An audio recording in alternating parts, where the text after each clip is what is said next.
This is Ceferina. She makes beds at the hotel of the most famous club on earth. Tonight, the room she cleaned will sell for more than 200 euros.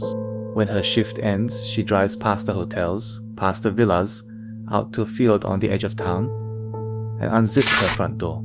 She has a job on Ibiza. What she doesn't have, at any price she can pay, is a room. Last year, 3.4 million tourists landed on this island, a record, onto a rock with about 160,000 residents. That is 2,065 visitors for every 100 people who live here. Ceferina is not underpaid by Spanish standards. The workers in these camps earn 1,800 euros a month, above the country's minimum wage, which leaves two questions this film has to answer. Why can a working wage not rent a single room here? And why, when the island clears these camps, and it keeps clearing them, do they never actually disappear? Here is the arithmetic under everything you're about to see. A single room, not a flat, rents for 1,000 to 1,400 euros a month. A small one-bedroom, 1,500, more than Spain's entire minimum wage. And the front door costs extra. One documented landlord wanted 6 months of rent up front before the first night. 14,000 euros cash. Now walk the same bed back into the hotel where Ceferina works. Last summer, the average hotel room on Ibiza went for 240 euros a night. Not the most expensive room, the average one, and the most profitable hotel room in Spain. 240 times 7 nights, 1,680 euros.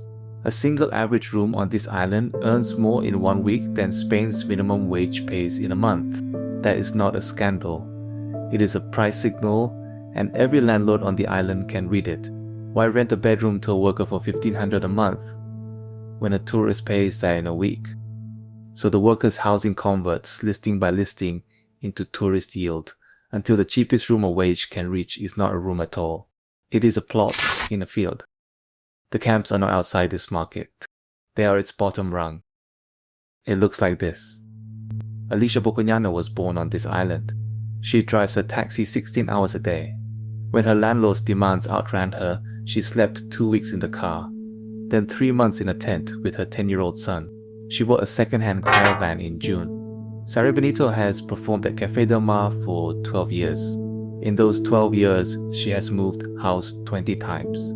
And here's the detail that tells you the camps are a market, not an accident. The island's biggest settlement, Canrova, had a landlord of its own. 400 euros a month for a plot of bare ground, 100 plots. 40,000 euros a month, collected off the people the housing market had already priced out by a man with no license to rent anything.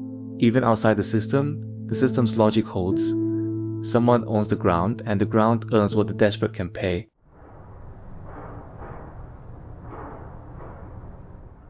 Run every player's rational move. The worker, stay. The season pays better than the mainland, the job is here, and a plot near work beats losing the wage. Ceferina has cleaned rooms here for years. Leaving is the one move that costs her everything. The landlord convert. A week of tourists beats a month of tenant. Not converting is charity. The hotels, they need thousands of hands every summer, but building staff housing is slow, expensive, and somebody else's job.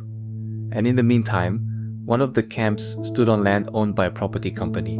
The camp landlord collects. The only rent left under 1,500 is his field. The town halls clear the camps. Not because clearing houses anyone. It doesn't. But because tolerating a settlement legalizes it, and the court order is the cheapest tool a mayor owns. And the tourist. The tourist just books a room. 3 million people outbidding a chambermaid without ever once knowing her name. Nobody on this boat is cruel. Nobody is irrational. And the sum of everyone's best move is a tent in a field at the peak of the most profitable season this island has ever had. July 31st, 2024. Police clear Canrova. Around 200 people on the day from a camp that had held 500. The municipality rehouses one family.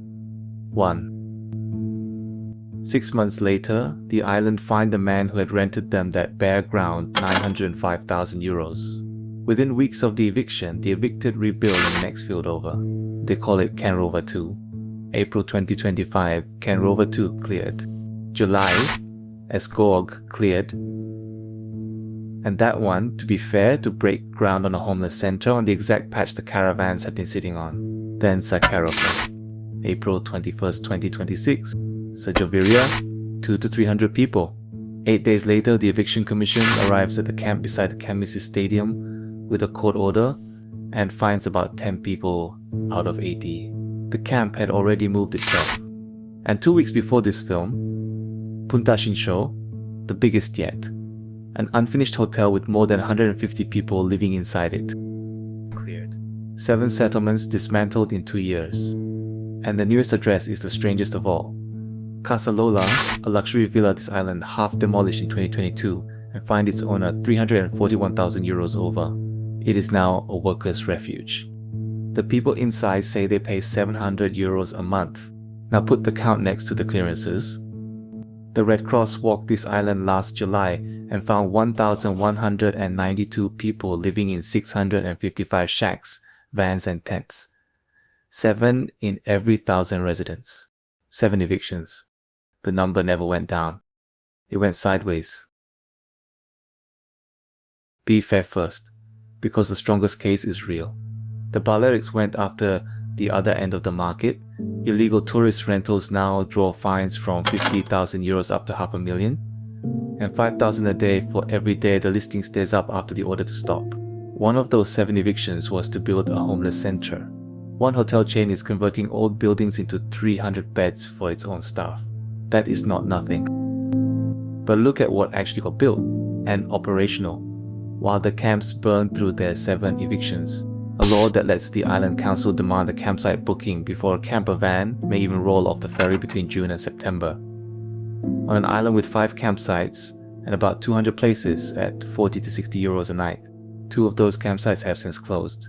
Park on rural land for more than 3 days, prohibited. Sleep there, an infraction, 300 to 30,000 euros. In the first month of its patrols, one town stopped 73 vans and filed 19 complaints. Sant Antoni flies drones over the woodland. St. Joseph became the first police force in Europe to operate an autonomous drone with artificial intelligence on board, and the Island Council launched a platform that geolocates every illegally parked caravan on rural land in real time. Meanwhile, the one public project that would add actual beds, converting obsolete hotels into worker residences, was still unapproved this spring, with no date attached. Some hotels now recruit by offering their own staff a bed for 500 euros a month, or a room in exchange for days off. Whatever this policy stack intended, step back and look at what it can do. The island can now find every caravan, find every field, fence every cleared site, and house almost none of the people inside them. The map got perfect. The beds never came. So go back to the room from the first shot. Ceferina smoothing a sheet somebody else will sleep in tonight. At the start of this film, the tents look like a failure of this island. Look again. The wage is real. The job is real. The demand for her work has never been higher. A record season needs record hands. The tents are not the party economy breaking down. They are the party economy working perfectly. The staff quarters a market builds when every legal bed has found a better paying customer, and the state's answer is a court date and a drone. That is why 7 evictions move nothing. You can clear a field. You cannot clear a price. Watch the map one last time. The camps never leave. They orbit. Always outside the postcard. Always inside commuting distance. Following the way the work follows the planes. 89% of those planes land between May and October. The camps keep the same calendar. But here is the part that ends the argument about whether this is just seasonal. The Red Cross counted 3 times in 1 year. In March, 700 people. In July, at the peak, 1,192. And in October, after the last flight of the season, 937. It never goes back to 0. 2 seasonal populations arrive together every summer. One books a room. The other makes a bed and unzips a door. Only one of them leaves.